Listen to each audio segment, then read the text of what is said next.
بڑے سسپینس کے بعد بالآخر نیشنل کانفرنس نے اپنے امیدوار کا اعلان کر دیا۔ نیشنل کانفرنس نے شیخ محبوب اقبال کو بھدرواہ حلقے سے اسمبلی الیکشن لڑنے کے لیے نامزد کر دیا۔ نیوز 18 سے بات کرتے ہوئے محبوب اقبال نے کہا کہ ہم اپنے نوجوانوں کے مستقبل کے لیے سخت محنت کر رہے ہیں، ہم ریاست کی بحالی کے لیے جدوجہد کر رہے ہیں۔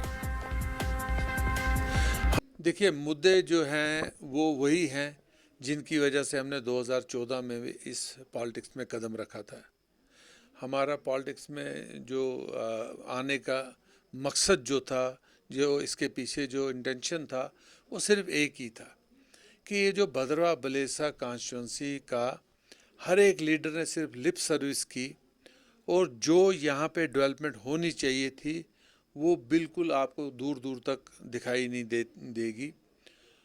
اس کے علاوہ جو بھی یہاں پہ انفراسٹرکچر بنا، میں سمجھتا ہوں کہ بلڈنگیں بنی، ہسپتال بنے ڈاکٹر نے، کالج بنے لیکچررز نے، اسکول بنے ٹیچرز نے، یہ جو پرابلمز ہیں اس کے بعد میں سمجھتا ہوں کہ جو یہاں کا یہ نیچرل ایک پوٹینشیل تھا ٹورزم، جس کی وجہ سے یہاں بچوں کو روزگار مل سکتا تھا، وہ بالکل ڈیریل کر گیا۔ میں 1970 میں یہ یہاں پہ سب ڈویژن تھی، تو آج بھی سمجھیے سب ڈویژن ہی ہے، ایک ایڈیشنل ڈپٹی کمشنر بیٹھتا ہے، ایک اپ گریڈ ہوئی پوسٹ۔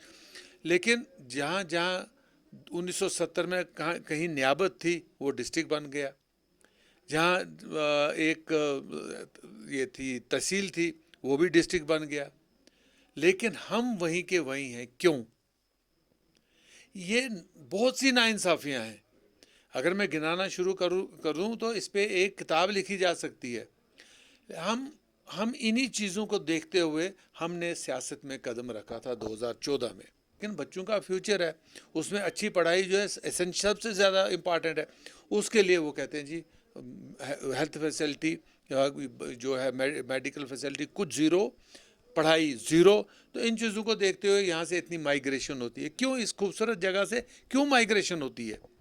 یہ دس از فوڈ فار تھاٹ، ہے نا۔ اس کے علاوہ اگر ہم بات کریں، کیونکہ زیادہ تر مدعے جو ہیں وہ نوجوانوں کے اوپر بات ہے، اگر ہم بھدرواہ کی بات کریں تو 70% جو ہے وہ، جیسے کہ آپ نے کہا ٹورزم کے اوپر جس طریقے سے کام ہو رہا ہے اس طریقے سے نہیں ہو رہا ہے، اس پہ آپ توجہ دیں گے کیا؟ جو یوتھس ہیں، جو نوجوان ہیں، ان کی طرف آپ کا فوکس رہے گا اس بار؟ میں کہتا ہوں کہ that will be my priority number 1، کیونکہ اگر اس وقت بھدرواہ میں کوئی پریشانی ہے تو وہ نوجوانوں کی بے روزگاری ہے۔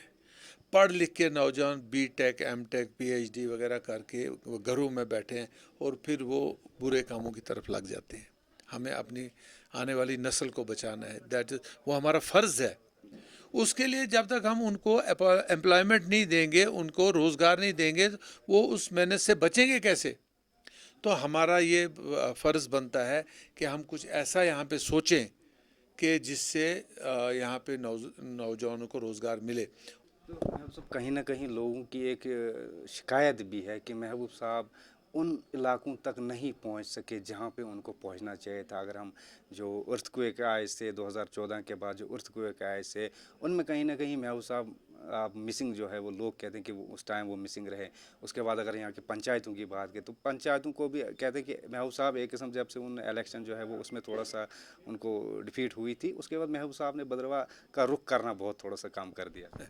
مجھے لگتا ہے آپ کو بہت بڑی غلط فہمی ہے۔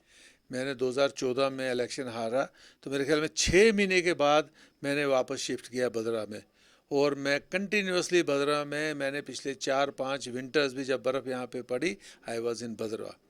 میرے سے زیادہ یہاں پہ جو آپ کا الیکٹڈ جو ریپریزنٹیٹیو ہیں، جن کو ووٹ دے کے جتایا ہے، وہ بھی میرے مقابلے میں بھدرواہ میں کوئی نہیں رہا۔ آپ سارے لوگوں سے پتہ کر سکتے ہیں۔ یہ کس نے کہا مجھے پتہ ہے۔ کئی لوگ جو ہے ایک پراپاگنڈا کرتے ہیں، جی یہاں جی باہر کے سارے لیڈر ہیں۔ ہم باہر کے نہیں ہیں، ہم یہاں پر ہیں، ہم یہاں رہتے ہیں۔ اب اگر نوکری کے سلسلے میں میں باہر تھا، لیکن جب سے میں نے الیکشن لڑا، الیکشن ہارا، اس کے بعد I have spend maximum time in Bhaderwah.